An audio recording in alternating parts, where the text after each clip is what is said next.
자, 손준성 검사가 윤 총장 쪽 인물인 것처럼 단정했는데 어제 추미애 장관의 TV 토론 못 보셨습니까? 저 보시겠습니까? 보지는 못했고 기사는 접했습니다.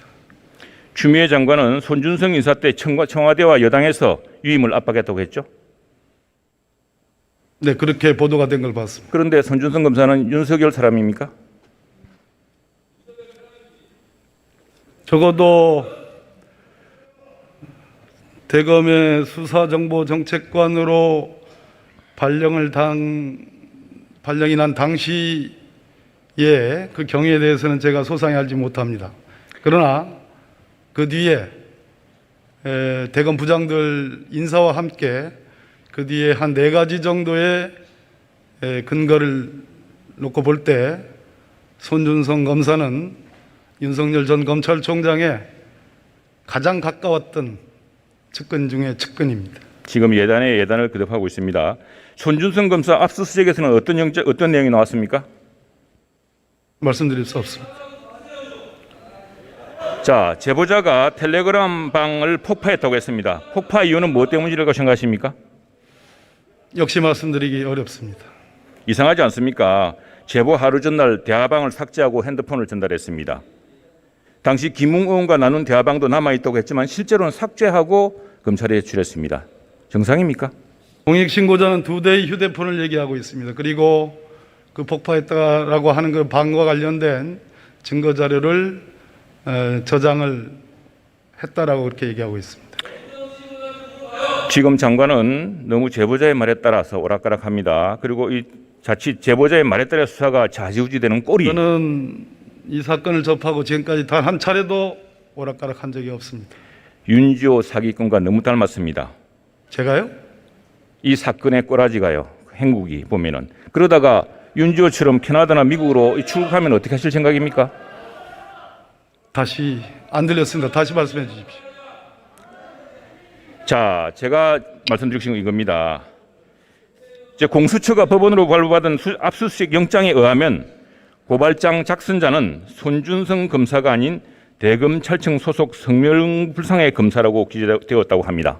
게다가 손준성 검사는 고발장을 작성한 적도 관련 문서나 첨부 자료를 김웅 의원에게 보낸 적도 없다고 합니다. 그런데 무슨 근거로 장관은 그렇게 단정하십니까? 압수수색 영장이 발부가 됐습니다. 그리고 압수수색 영장은 수사 초기에 하는 물적 증거의 1단계에 해당합니다. 그리고 그 범죄 사실의 구성은 수사 초기이기 때문에 그게 완성된 범죄 사실이라 보기 어렵습니다.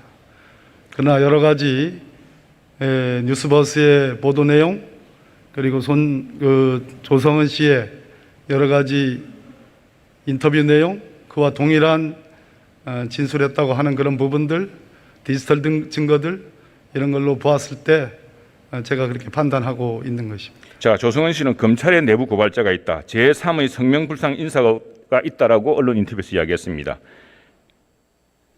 이야기 들으셨습니까? 예, 보도 봤습니다. 지금 장관의 발언을 크게 뒤흔들 만한 이런 이야기들이 나오고 있습니다. 왜 그게 크게 뒤흔들리는 거죠?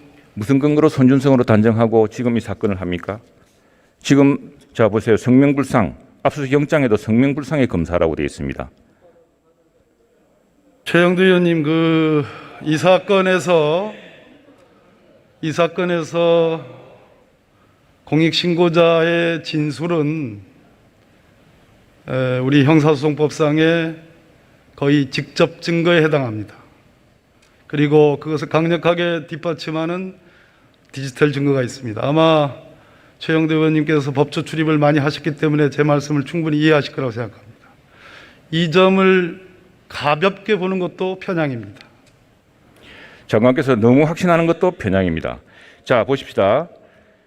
야당의 대선 주자인 윤석열 예비후보는 이른바 고발 사주 의혹의 제보자의 주장과 민주당의 일방적 예단뿐 어디에도 등장하지 않습니다. 반면 국정원장은 제보자와 보도 직전에 2차례나 만난 사실이 뚜렷하게 등장하지요. 예, 만났다고 보도 봤습니다. 그런데 윤석열 후보는 손 검사와 검찰 선후배 사이고 그렇기 때문에 피의자를 입건한다면은 정치적 동지 관계인 두 사람의 수상한 만남에 대해서도 의심해야 되는 거 아닙니까? 만남 가지고 의심을 하게 되면 세상에 참 수사할 것이 많을 것 같습니다. 자, 그러나 국정원장이 어찌됐든 고발이 됐기 때문에 적어도 지금 최 의원님 말씀하시는 그 부분도 엄정하게 법과 원칙에 따라 저는 조사가 될 거라고 생각합니다. 그렇게 해주십시오. 더구나 국정원장이 제보자를 만난 날은 북한이 남북 공동연락사무소 통신연락을 끊은 다음 날입니다. 그건 이 사건하고 관계없는 얘기. 국가안보에 위중한 국정원장이 아무 일 없이 그 시기에 시내 호텔에서 제보자를 만나겠습니까?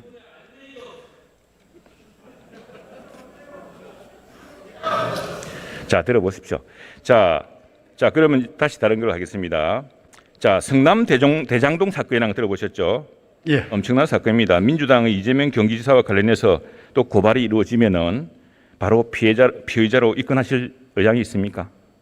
현재 공수처에 고발이 된 것으로 알고 있습니다. 공수처는 제 소관이 아니고요.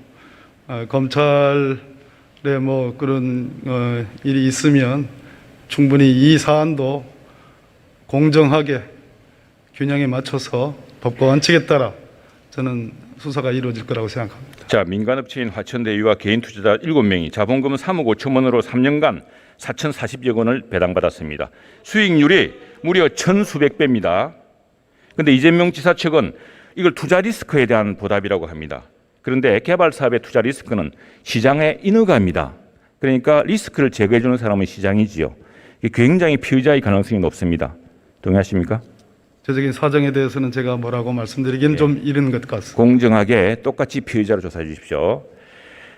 자, 지금쯤이면 역대 정부는 극우 내각을 구성하거나 중립적인 인사로 대선 관리를 했습니다. 심지어 김영삼 대통령은 여당 사무총장이 김대중 당시 민주당 대선 후보의 비자금 증거까지 들고 나와 기자회견을 했지만 선거 중립을 이유로 검찰 수사를 중단시켰습니다.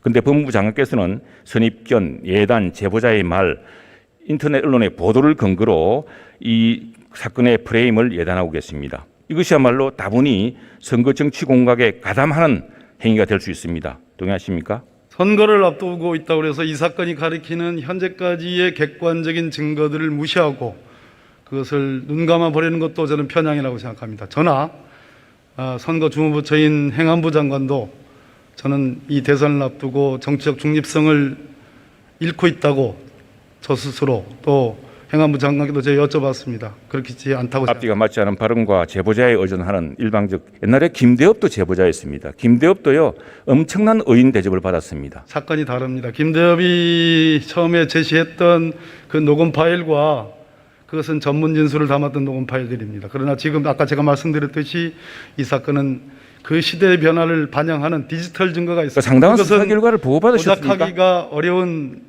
것입니다. 장관의 말씀은 나중에 큰 업보로 들어올 겁니다. 듣고 보십시오. 자, 이제 그냥 스스로 국회에 들어와서 민주당 대선 후보, 민주당 정권 재창출을 위해서 직접 뛰는 게 어떻습니까? 저는 법무부 장관으로서 최선을 다하고 있습니다. 심판을 해야 할 사람이 플레이어가 되어서 되겠습니까? 당당하게 물러나서 선거 중립을 위해 법무부 장관에서 물러난 명예로운 장관이었다라는 기록을 남겨주십시오.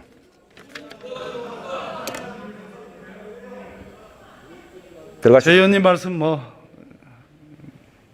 무슨 뜻인지 네. 무게감 있게 듣겠습니다. 들어가십시오.